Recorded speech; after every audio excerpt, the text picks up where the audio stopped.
Guys, according to the video we just watched, South Africans March and March, South African people are demanding that the foreign students should be removed from their school, from their schools.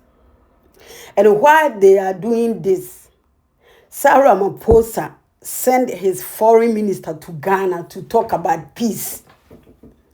I think all this going to Ghana talking about peace I think this is scam.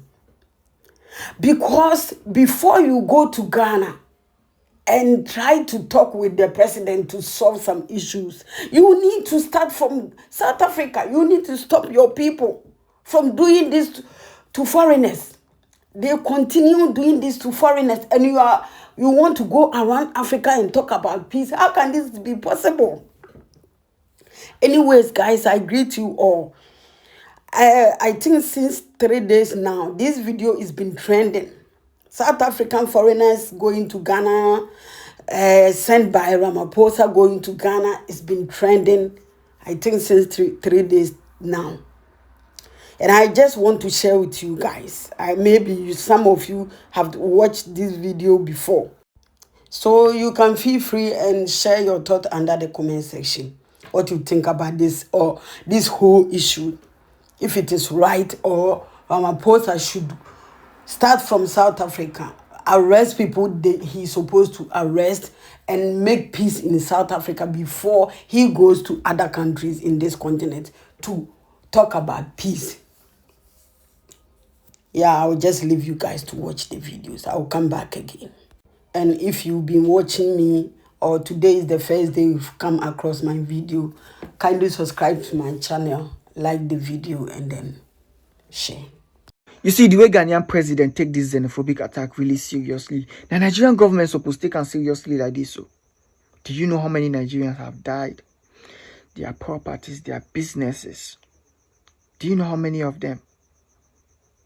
But the Ghanaian government, they push this thing to its core, letting people know that this is what South Africans are doing. Nigerian government are just focused on nationalizing South African companies.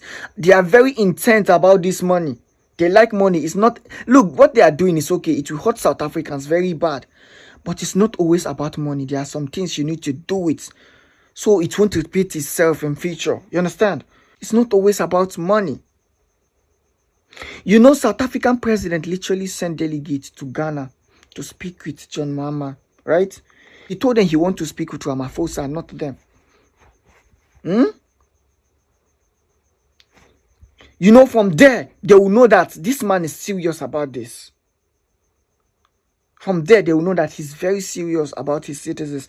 I promise you, they will protect more Ghanaians over there than they are protecting other Africans, because they know that the president is not going to let it slide. They only kill one person. Imagine they can't pressure and put for their head. Imagine they kill the amount of Ghanaians the same way they kill Nigerians. I promise you, by this time, South Africa will be bleeding hard because of what Ghanaian president will do to them. Nigerian politicians, you guys should do what you guys need to do fast, because time no deal. Now this ending of month, now we give them to come out for this country.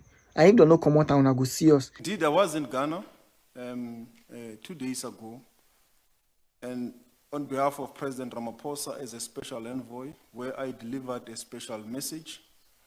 There was an agreement between ourselves and Ghana that the current migration-related challenges will not stand in the way of South Africa-Ghana bilateral relations.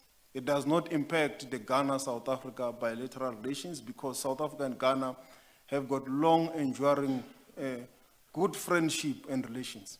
And they said they are raising this matter to give South Africa also an opportunity to explain itself with regards to what is currently happening in the migration issues. And I think it is in that context that President Mahama raised the matter from the video clips I've seen and the newspaper articles that I have seen. So we did explain. One of the issues that also was raised was that all countries have got the right to enforce, is within the sovereign state to enforce immigration laws. Immigration must be regular, must be orderly, in line with the protocols of the AU, of our own SADC. It should not be a disorderly immigration. The challenges we have and face is irregular migration. But the points that they are both raising is that even when there is irregular migration, it should be dealt with in a human way. It should not be dealt with through people taking the law into their own hands, which is what we've seen now in the isolated incidences in our country. And that we have said as a South African government, we condemn. We do not promote any private citizen taking the law into their own hands, and we call for law enforcement agencies to arrest any perpetrator who takes the law into their own hands. And they have said that they have not yet seen a lot of these arrests. But I responded and said there has been arrests, and I continue to say there have been arrests of the perpetrators who try to take the law into their own hands. And these arrests includes the arrest of 5 suspects in Limpopo who allegedly threatened a Nigerian business owner, ordered him to close his business and leave the country, despite Home Affairs confirming that his immigration documents were valid. They were arrested. 2 arrested again in Limpopo for robbing a Zimbabwean national and impersonating a Home Affairs official. Again, 69 arrested in the Eastern Cape, in Jeffreys Bay for looting 23 shops, 60 released on warning. 4 arrests in Mpumalanga, Emalahleni, following spaza shops looting.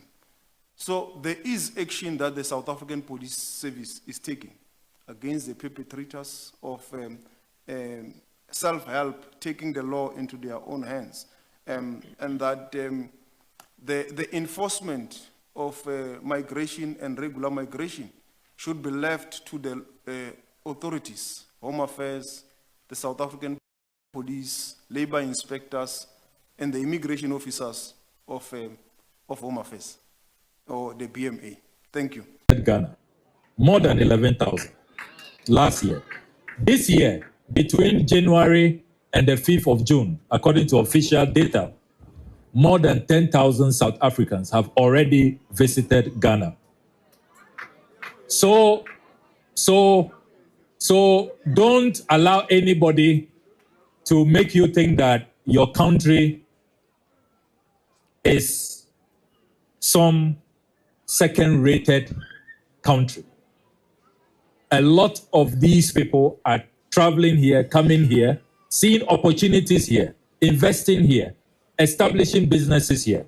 So if others, including where you are coming from, come to Ghana, invest in Ghana, why can't you also believe in Ghana, invest in Ghana, and you will make it in Ghana?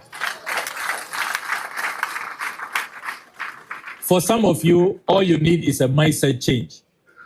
The way you work hard, the way you are willing to be very committed, you are so passionate, you are so professional. When you are outside, the risk you are able to take as entrepreneurs, sometimes when you are in your own country, you miss out on those qualities.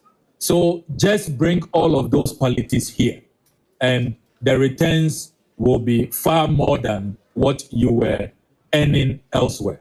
So others are coming to Ghana, and you are back to your own country.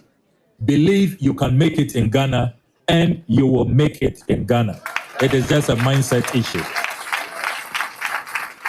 South Africa has sent one of President Cyril Ramaphosa's top ministers to Ghana as diplomatic tensions over recent anti-migrant attacks continue to grow.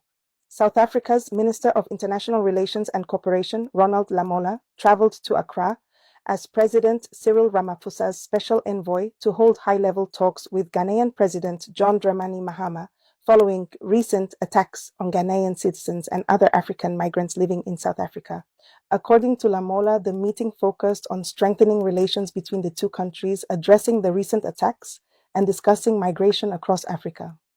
After the talks, he said South Africa remains committed to regular and orderly migration across the continent, and reaffirmed his country's commitment to protecting all law-abiding residents regardless of nationality. The diplomatic visit comes after Ghana evacuated nearly 1,000 of its citizens from South Africa in recent weeks following anti-migrant protests and attacks that forced many foreign nationals to seek safety. The violence has also affected citizens from Nigeria, Malawi, Zimbabwe, and several other African countries, prompting growing concern across the continent. President John Mahama has repeatedly called for the issue to be addressed at the African Union, warning that ignoring the attacks would only allow tensions to worsen. He has urged African leaders to work together to protect migrants while addressing the root causes of anti-immigrant violence. For its part, the South African government says it condemns all violence against foreign nationals and insists that criminal acts committed during the protests should not be interpreted as official government policy. Pretoria says it remains committed to working with Ghana and other African countries to strengthen diplomatic relations and find lasting solutions. You see, before South African president sent his foreign minister to Ghana to talk about peace, to solve some issues, I think he needs first to arrest March and March, these so-called March and March leaders, Jacinta Ingwez and Pakel and whoever they're supposed to arrest it. They should arrest all of them. They should hold everybody involved this accountable. Everybody involved this for foreigners to lose their lives, to lose their properties, and a lot has been happening in South Africa, and they are aware of this. They are aware of it. And they just want to do propaganda. They just want to cover everything. They just want to pretend that nothing has happened in South Africa. And what they just want to say, what has happened is normal thing. Since 2008 or 2000 and whatever, these people has been doing this to African foreigners. The African foreigners, they are called shithole countries. These are the people who were there for them when they needed help the most. Nigerians were there for them, Ghanaians, Zimbabweans, Malawi. A lot of African countries supported these unappreciated people. These selfish people, these African countries, these poor African countries who were there to support them, and today they are treating them like this, and their president is doing like here. This is nothing. And I watched some videos where Ramaphosa was saying, I think he was not even, when he was doing his campaign before became a president, he was saying when he comes to power, he is going to deal with illegal immigrants in his country. So he's doing this intentionally. And then turn around and come back, manipulate the public, try to pretend. Now they know it is affecting them, so they want to do everything possible to protect their country, to protect their name. And it is not the interest of those who have lost their lives and their properties and everything in South Africa. They are not doing this for these people. They are doing this for their own self. So I think Ghana president should know what to do, should know how to deal with these people. Because these people, they can't change. This is fake. Anyway, I will leave you guys here. Thanks for watching. Have a nice and blessed day. See you in my next video. Be kind and be blessed.